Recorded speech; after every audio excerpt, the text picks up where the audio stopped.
Dahil sa matinding selos, sinaksak ng isang mister ang umano'y kalaguyo na katrabaho ng kanyang asawa na isang security guard sa kanilang pinagtatrabahuhan na department store sa Puro 4, Lubugan, Turil District, Davao City. Batay sa investigasyon ng gagalaiting sinugod ng sospek na si alias Eddie, 37 taong gulang ang biktima na si Christopher, 33 anyos.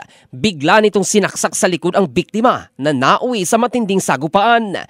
Kahit duguan na ang biktima, nakaganti pa ito at nabugbog ang sospek bago sila napigilan ng mga tao sa lugar at mabuti na lamang ay walang hawak na baril ang binata. Pareho silang dinala sa ospital dahil sa mga natamong sugat.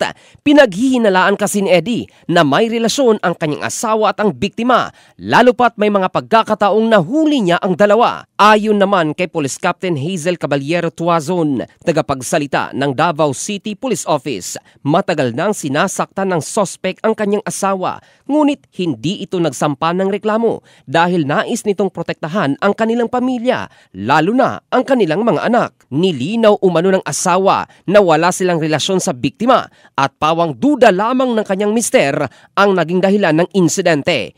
Gayunpaman, sa panayan ng Brigada News Team sa sospek, iginiit nito na nakita niya ang mga mensahe sa cellphone ng kanyang asawa at ang madalas na pagkikita ng dalawa. Madalas na rin umanong inuumaga sa pag-uwi ang kanyang asawa mula sa trabaho, dahilan kaya't apektado na rin ang kanyang pamamasada para lamang i-monitor ang patagong ugnayan ng dalawa. Dagdag pa ng sospek, labis din niyang ikinagalit ang panlalait sa kanya ng biktima tulad ng sinasabing maliit ang kanyang pagkalalaki. Nakasira umano sa kanyang dignidad at nagtulak sa kanya upang gawin ang krimen.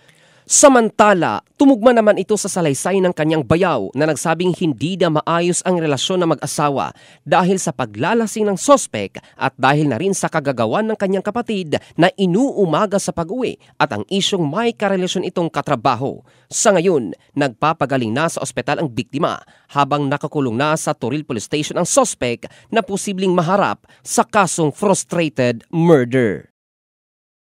Dugo naman. Suko na kayo siya ba? Tama, bangon magyug ka kay lungga bang ka? Asawa niya daw. Sa magig ilog. Di man taga kuana na gid intay istikador ni uta pulis.